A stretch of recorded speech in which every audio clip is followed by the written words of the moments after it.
Good morning students.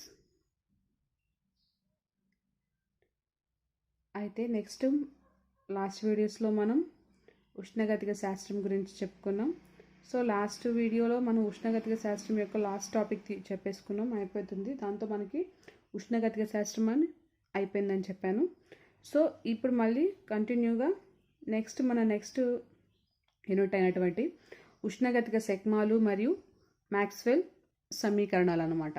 అంటే ఉష్ణగతిక శాస్త్రం యొక్క ఎక్స్టెన్షన్గా మనం ఈ ఉష్ణగతిక సెక్మాలు మరియు మ్యాక్స్వెల్ సమీకరణాల గురించి మనం తెలుసుకుంటాం.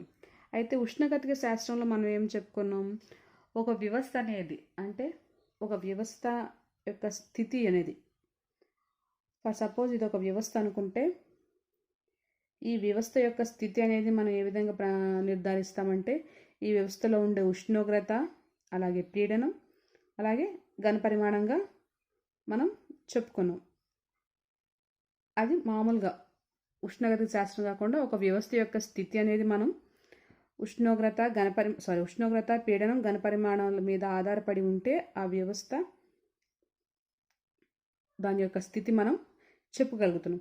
అలా కాకుండా ఉష్ణగతిక శాస్త్రంలోకి వస్తే మనం ఆ ఒక వ్యవస్థ యొక్క స్థితి మనం ఏ విధంగా చెప్పాలంటే ఉష్ణోగ్రత, పీడనం, ఘనపరిమాణం, అలాగే ఎంట్రోపీ ఈ నాలుగిటి మీద ఆధారపడి ఉంటే ఆ వ్యవస్థ యొక్క స్థితిని మనం చెప్పగలం అన్నమాట. అయితే దీనికోసం ఏం చేస్తామంటే మనం రెండు నియమాలు, అంటే ఉష్ణగతిక శాస్త్రం యొక్క మొదటి నియమం అలాగే రెండో నియమం. మొదటి నియమం ఏంటిది, dq = du + dw. అలాగే రెండో నియమం అంటే ఈజ్ నథింగ్ బట్ మనం ఎంట్రోపీగా తీసుకుంటున్నాం కాబట్టి dq = TdSగా తీసుకుంటున్నాం. సో ఇది మొదటి నియమం, ఇది రెండో నియమంగా మనం చెప్పుకుంటున్నాం. అయితే ఈ రెండు సమీకరణాలు అనేవి ఒక ప్రమేయం మధ్య ఉండే సంబంధాన్ని చూపిస్తాయి అన్నమాట. అంటే ఈ రెండు సమీకరణాలు మనకి ఒక ప్రమేయం ఉందనుకోండి, ఆ ప్రమేయం మధ్య ఉండే సంబంధాన్ని మాత్రమే చూపిస్తుంది అనమాట. అలా కాకుండా ఈ వ్యవస్థ యొక్క పూర్తి ధర్మాన్ని ఈ రెండు సమీకరణాలు అనేవి వివరించలేకపోయాయి. సో దీనికోసం ఏం చేస్తున్నారంటే ఈ ఇంకొన్ని ఉష్ణగతిక సంబంధాలు లేదా ఉష్ణగతిక ప్రమేయాల మధ్య సంబంధాలు మనకి అవసరం అవుతాయి అన్నమాట. ఓన్లీ ఈ రెండు ఈక్వేషన్ బట్టి మనం ఈ వ్యవస్థ యొక్క స్థితిని మనం చెప్పలేము కాబట్టి ఉష్ణగతిక ప్రమేయాల మధ్య మరికొన్ని సంబంధాలను మనం అవసరం కాబట్టి వాటిల్ని మనం ఉష్ణగతిక సెక్మాలుగా చెప్పుకుంటున్నాం అన్నమాట. వాటిల్ని మనం ఉష్ణగతిక సెక్మాలు లేదా మ్యాక్స్వెల్ సమీకరణాలుగా మనం చెప్పుకుంటాం. సో ఏమంటున్నామంటే ఈ రెండు సమీకరణాలు అనేవి ఓన్లీ ప్రమేయాల మధ్య సంబంధాన్ని మాత్రమే సూచిస్తున్నాయి అన్నమాట. ఒక వ్యవస్థ యొక్క పూర్తి ధర్మాన్ని ఇవి వివరించలేవన్నమాట.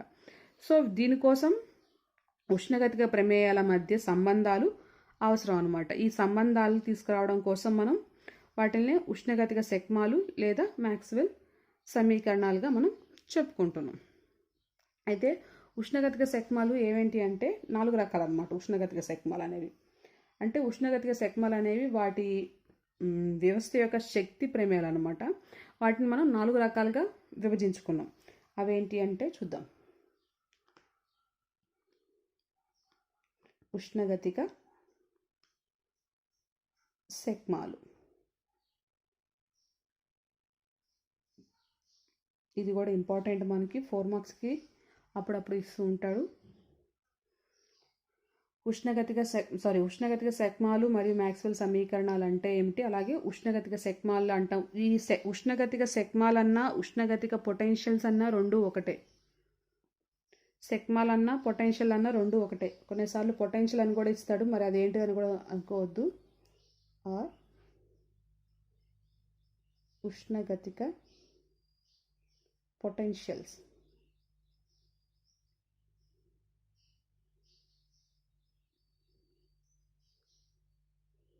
స్పెల్లింగ్ కరెక్ట్ కాదు, పొటెన్షియల్.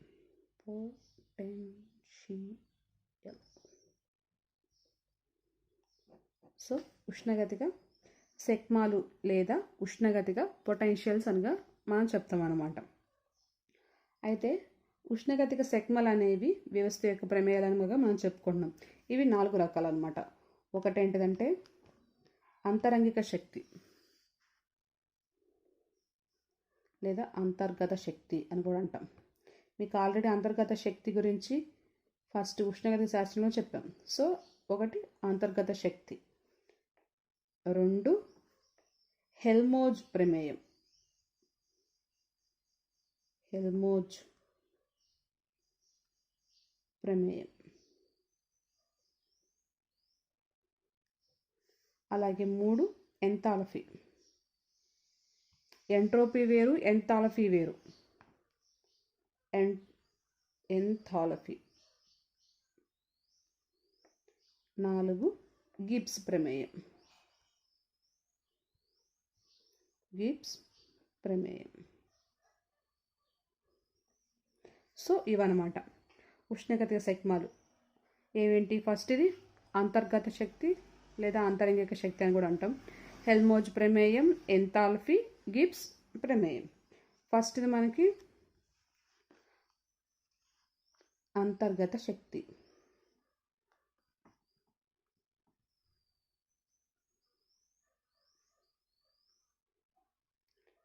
సో అంతర్గత శక్తి. అయితే అంతర్గత శక్తి అంటే ఏమంటున్నాం? ఆల్రెడీ మీకు చెప్పారు. ఒక వ్యవస్థకు తనలో ఉండే అణువుల వల్ల కలిగే శక్తిని మనం అంతర్గత శక్తి అంటే మన ఎగ్జాంపుల్గా మన బాడీ సంగతి ఏది, మనలో ఉండే కొంత శక్తిని మనం ఏమంటున్నాం? అంతర్గత శక్తిగా చెప్పుకుంటున్నాం. సో దాన్నే మనం మళ్ళీ రాస్తున్నాం అనమాట. ఒక వ్యవస్థకు తనలోని అణువుల వల్ల కలుగు శక్తిని మనం అంతర్గత శక్తిగా చెప్పుకుంటున్నాం అన్నమాట. సో దీన్ని మనం యూతో చూపిస్తాం. దీనిని యూచే సూచిస్తారు. దీన్ని మనం యూచే సూచిస్తారనమాట. అయితే దీన్ని ఎలా రాసుకుంటామంటే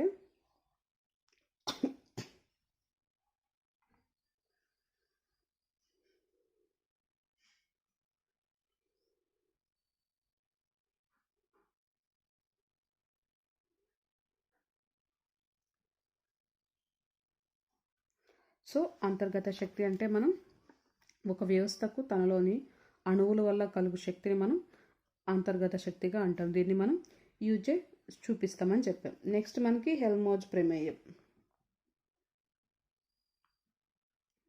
హెల్మోజ్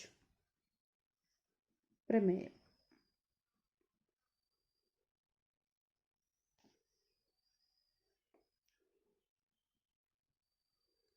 సో హెల్మోజ్ ప్రమేయం.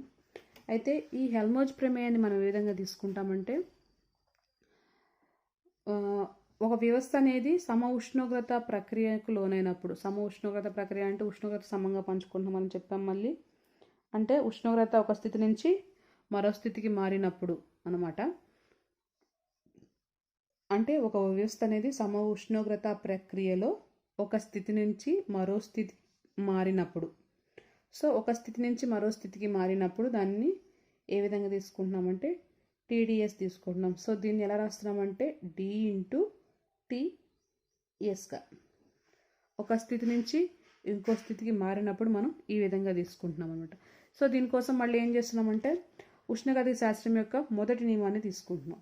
మొదటి నియమం ఏంటిది మనకి? DQ is equal to DU plus DW. So దీంట్లో మనం ఏం చేస్తున్నామంటే డిక్యూ అంటే మనకి టీడీఎస్ అని తెలుసు ఉష్ణగతిక శాస్త్రం యొక్క రెండో నియమం నుంచి. డిక్యూ అంటే TDS is equal to Diu, అలాగే డిడబ్ల్యూ అంటే పీడీవి. ఓకే, సో అది దీని నుంచి మనం డియూ తీసుకుంటాం. DU is equal to TDS minus PDV. Okay, అయితే మనం టీడీఎస్ని ఏ విధంగా రాస్తాం? ఇక్కడ డి ఇంటూ టీఎస్గా రాసుకున్నాం.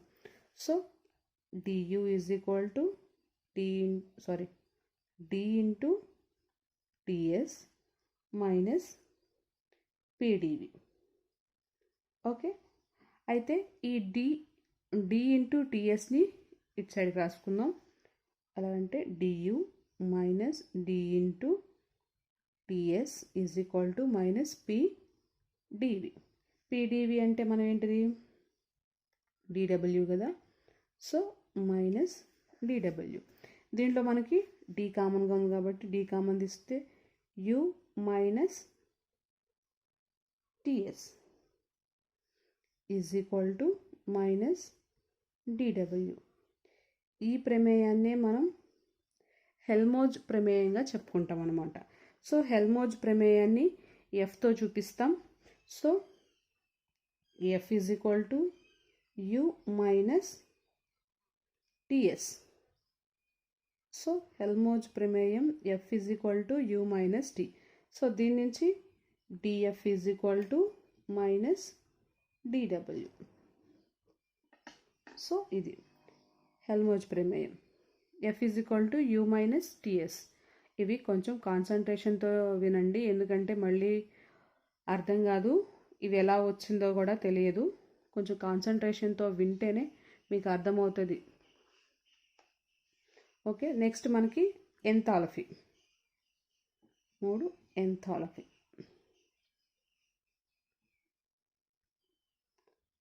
సో ఎంథాల్పీ అంటే ఏం చెప్తామంటే వ్యవస్థ యొక్క మొత్తం ఉష్ణశక్తి ప్రమేయాన్ని, అంటే ఒక వ్యవస్థ యొక్క మొత్తం ఉష్ణశక్తి ప్రమేయాన్ని మనం ఎంథాల్పీగా తీసుకుంటున్నాం.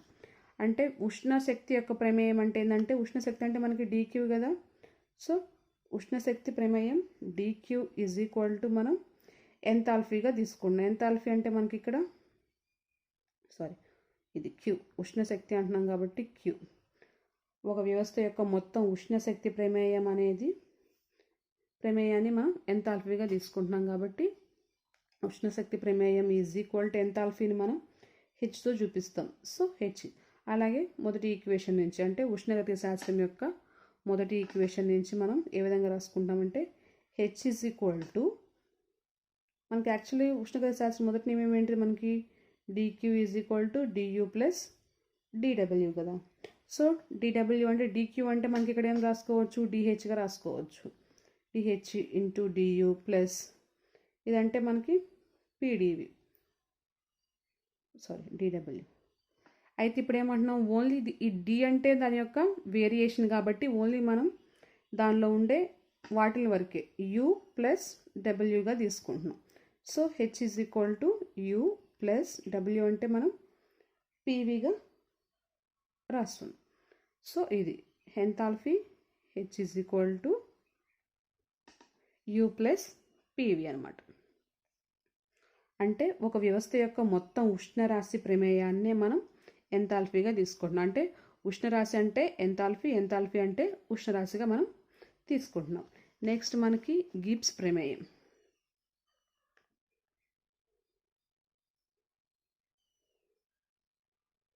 గిబ్స్ ప్రమేయం.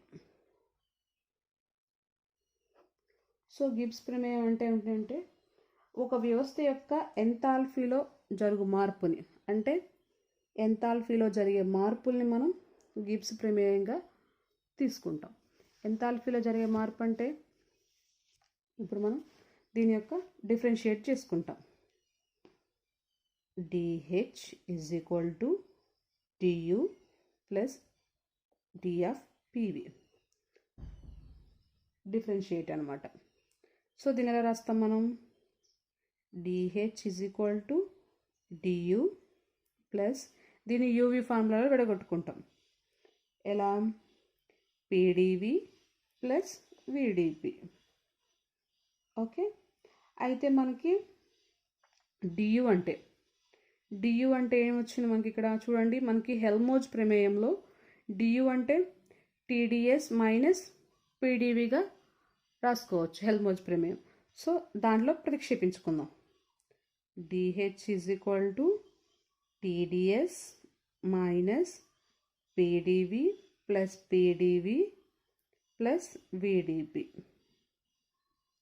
So minus PDV plus VDP cancel. So దీని నుంచి DH is equal to TDS plus VDP. Okay, కానీ టీడీఎస్ అంటే మనం డి ఇంటూ టీఎస్గా రాసుకోవచ్చు కదా. డి ఇంటూ టీఎస్గా రాస్తాం. సో అదే రాస్తాం అనమాట ఇక్కడ. DH is equal to D into TS plus VDP. Okay, so దీని నుంచి మళ్ళీ ఎలా రాస్తాం? DH is equal DH minus D into TS is equal to VDP. అలాగే దీంట్లో డి కామన్ తీస్తే మనం H minus TS is equal to VDP. So ఈ మొత్తాన్ని మనం గిబ్స్ ప్రమేయం జీగా చెప్పుకుంటాం. So G is equal to H minus TS. So దీన్ని మనం గిబ్స్ ప్రమేయంగా చెప్పుకుంటాం. So DG is equal to VDP. So ఇది గిబ్స్ ప్రమేయం అన్నమాట. ఇవి మనం ఉష్ణగతిక సెక్మాలు లేదా ఉష్ణగతిక పొటెన్షియల్స్ అనమాట. ఇవి మోస్ట్ ఇంపార్టెంట్. మీరు ఒకసారి కంపల్సరీ కాన్సన్ట్రేషన్తో వింటేనే మీకు ఇది అర్థమవుతుంది. ఒకవేళ అర్థం కాలేదు అనుకుంటే నాకు వాట్సాప్ చేయండి, నేను చెప్తాను మీకు. Okay, thank you.